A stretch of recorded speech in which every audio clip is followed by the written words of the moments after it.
안녕하세요. 레버리지 랜드에 오신 것을 환영합니다. 오늘의 증시 날씨, 잠깐 해가 뜨는가 싶더니 순식간에 새까만 먹구름이 온 하늘을 고 떨어질 듯한 소나기가 거세게 퍼부었다. 패드 의원의 발언과 경기 지표에 대폭락한 시장, 머릿속에 온통 금리 인상과 경기 침체 걱정만이 가득하다. 열심히 다이어트에 열중하던 뚱보 소녀 옆집에 한 꼬마가 이사왔다. 소녀를 본 꼬마는 반갑다며 초콜릿 하나를 건네주었다. 파월 아저씨의 매몰찬 경고 후 군것질 한번 제대로 못 해본 소녀는 유혹을 참지 못하고 초콜릿을 입에 물고 만다. 초콜릿 껍데기에는 메이드 인 잉글랜드라는 글자가 선명하게 적혀 있었으며 영국 꼬마는 해맑게 웃으며 잡숴봐. 참 달어 많이 굶었잖아. 살은 나중에 다시 또 빼면 되지 뭐. 하며 소녀의 걱정스런 마음을 달랬다. 소녀가 초콜릿을 입에 본 모습을 지나가던 파월 아저씨의 직원들이 보게 되었다. 화가 난 아저씨들은 소녀에게 호되게 야단하며 살 빼기 전까지는 물도 먹지 말라며 타협은 절대 없다고 매정한 발언을 마구 쏟아내며 소녀를 몰아붙였다. 내 신세가 어쩌다가 이렇게 됐는지 초라하고 비참하다. 이러다 굶어 죽을 것 같은데 굶어 죽든 말든 살 빼기 전엔 물도 한 모금 먹지 말란다. 고통이 생각보다 길어질 수 있겠다는 공포에 소녀는 다시 한번 절망했고 그 자리에서 주저앉고 말았다. 갑자기 나타난 영국 꼬마가 믿긴 하지만 그 녀석도 지 앞가림 못하기는 마찬가지다. 아니, 사실 더 심각한 것은 그 녀석일지도 모른다.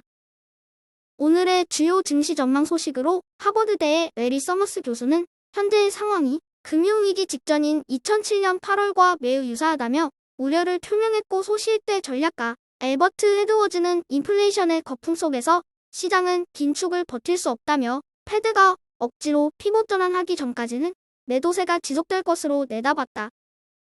하지만 시티은행의 전략가인 스콧 크로너트는 3분기 실적이 나오면 기업 회복력이 확인될 것이고 4분기 중 어느 시점에 안도랠리가 펼쳐질 것이라며 시장의 미래를 매우 낙관적으로 내다보았다. 경기 침체는 오지 않을 것이고 다 잘 될 것이니 걱정 붙들어 매고 지금 주가가 과매도 상태일 때 부지런히 줍줍하라는 이야기로 들린다. 오늘의 미국 대표 지수는 신규 실업 청구 건수가 시장의 예상치보다 무려 2만 명이나 적게 나오며 생각보다 고용시장이 강하다는 결과가 연준의 긴축 의지에 힘을 실어줄 수 있다고 부정적으로 해석되며 주가 하락을 주도했고 연이어 나온 세인트루이스와 클리브랜드 연은 총재의 매파 발언이 더해지며 점입 가경으로 기술주 중심의 대폭락을 불러일으켰다. 더더군다나 나스닥의 큰 영향력인 애플이 경기 침체 우려 확산에 따른 아이폰 14 증산을 포기한다는 발표까지 악재가 꼬리에 꼬리를 무는 가운데 S&P 500, 나스닥, 필라델피아 반도체 모두가 52주 신저가 기록을 갈아치우며 대폭락하였다. 대표 지수들의 고점 대비 하락률은 처참한 수준이며 이는 이미 2008년 리먼 브라더스 이후 새 역사를 쓰고 있다고 봐도 과언이 아닐 정도로 추락해 있는 상태이다. 미국 증시가 이미 경기 침체를 95% 반영하고 있다는 어느 리서치 기관의 분석과 같이 물가가 꺾이고 경기가 살아나는 징후가 보이기 시작하는 순간 주가는 무섭게 반등할 것이라고 감히 예상해본다. 오늘의 3배수 레버리지 ETF는 거의 학살 수준으로 처참하게 짓밟혔다.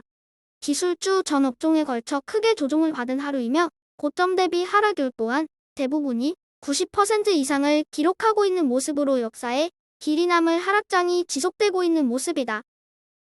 2배수 레버리지 ETF 역시 전 종목에 걸쳐 동반 하락하였으며 특히나 전기차 관련 기업을 담고 있는 EVAV ETF의 낙폭이 특히 과한 것이 눈에 들어온다. 저주받은 2022년 9월에 태어났다는 죄로 신설된 지 채 한 달도 안 되는 ETF인데도 불구하고 반토막이 나고 말았다. 전기차 시대는 이제 막 개화기 단계이다. 지금과 같은 하락장은 장기 투자 관점에서 보면 분명 다시 오지 않을 매우 좋은 기회이며 클린 에너지와 전기차 관련 ETF는 지금이야말로 적극 투자해야 하는 시점이라고 감히 강력 추천한다. 3배수를 역으로 추종하는 곡버스 ETF는 구름 위를 걷는 듯한 기념적인 한 달을 보내며 9월의 마지막 하루 역시 크게 상승하며 축제 분위기를 이어갔다. 빅테크와 반도체, 혁신 기업을 집중적으로 담고 있는 불즈 ETF 개별 종목들의 반토막 행진 속에 그를 역으로 추종하는 벌즈 ETF는 어느새 저점 대비 상승률 176.24%를 기록하게 되었다. 9월 한 달 내내 기술주 ETF들의 신저가 행진이 계속되고 있는 가운데 과연 10월에는 뜨겁게 달아오른 곧버스의 코를 납작하게 해줄 수 있을 것인지 벌써부터 흥미진진해진다. 오늘 소개할 종목은 이전에도 몇 차례 소개한 바 있는 오게노보 홀딩스라는 기업이다. 2007년에 설립된 회사이며 인공장기를 3D 프린트로 생산하는 회사이다. 2012년 상장 이후 시장의 기대를 받으며 한때는 주가가 $270까지 폭등하였으나 아직까지는 상용화가 가능한 제품을 생산하지 못해 주가가 계속 하락하고 있는 상황이다. 인공간 시제품이 FDA 승인을 기다리고 있고 러셀 2000에도 편입되어 있는 회사로서 무엇보다 성공까지의 시간이 오래 걸릴 뿐 만약 성공한다면 인간의 수명을 대폭 연장시켜줄 수 있는 게임 체인저 역할을 할 수 있는 회사이기에 다시 한번 자신있게 템버거 종목으로 추천한다. 참고로 미국 내 인공장기의 FDA 승인 기간이 3에서 5년이 걸린다는 점을 참고하여 장기 투자 관점에서 접근하는 것이 바람직하다고 생각한다. 다음으로 불즈 ETN의 혁신 기업 소식으로 뱅크 오브 아메리카는 애플에 대한 투자 의견을 매수해서 중립으로 하향 조정했다는 소식으로 이는 나스닥 시장 전체의 하락에 결정적인 역할을 하는 주범 역할을 하였다. 다음으로 알파벳은 비용 절감을 위해서 스타디아 게임 서비스를 중단한다는 소식이며 아마존은 물류 운송 부분에서의 직원 시급을 인상한다는 발표가 있었다. 대부분이 경기 침체 우려에 따른 긴축 소식으로 동마는 빅테크 기업들도 시장 상황에 맞춰 바짝 움츠러든 모습이다.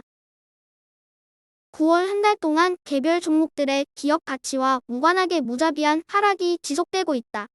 이같이 시장은 항상 중립이 없는 과도한 진자 운동을 계속하며 이는 투자자로 하여금 더 없는 매수 매도 찬스를 가져다준다. 알파벳, 엔비디아, 메타 등등 4차 산업혁명의 미래를 책임질 최고의 기업들이 줄줄이 신저가를 기록하며 역사에 다시 오지 않을 빡엔 세일을 거듭해주고 있는 지금 이 순간을 어떻게 바라봐야 할까? 지구가 망하고 대폭락이 계속될까봐 도망치기만 해야 할까? 아니면 공포에서 과감하게 이 좋은 럭셔리 주식들을 감사히 사 모아야 하는 것일까? 매번 하락장이 찾아올 때마다 모두가 부자가 될 수 없었던 이유가 무엇일까? 20% 하락이 찾아오면 30%까지 빠진다 하고 30% 하락이 찾아오면 50%까지 빠질 거라고 했으며 50% 하락이 찾아오면 90% 대폭락이 찾아올 것이라며 각종 매스컴과 투자기관, 시장 경제 전문가들은 공부 분위기를 조성하며 시장 참여자들을 잔뜩 겁먹게 만들어 내쫓은 뒤 뒤에서는 싸게 나오 주식들을 주워 모으며 막대한 이득을 챙겨갔다. 이것이 항상 반복되어 왔던 역사이고 다들 이번엔 다르다고 떠들어대지만 이번에도 다르지 않다. 미래는 예측 불가능한 것이고 시장의 바닥은 아무도 알 수 없다. 다만 우리는 지금과 같은 하락장은 장기 투자자들에게 큰 부를 가져다 주었다는 것을 역사를 통해 잘 알고 있으며 그저 겸손한 마음으로 겁먹지 않고 투자를 이어나갈 뿐이다. 너무 겁먹지 말자. 인간이 만들어 놓은 자본주의 시장 그렇게 쉽게 안 망가진다. 시장이 완전히 망가지면 진짜 막대한 손해를 보게 될 주체들은 지배층인가? 아니면 피지배층인가? 적당히 생색내다가 다 알아서 되돌려놓게 되어 있다. 바닥인진 모르겠지만 지금이 발목과 바닥 사이인 것만은 확실하다. 쫄지 말고 매수하자. 저의 주린이 일기는 내일도 계속됩니다. 영상이 도움이 되셨다면 구독, 좋아요, 알림 설정 부탁드려요. 감사합니다. 모두 부자 되세요.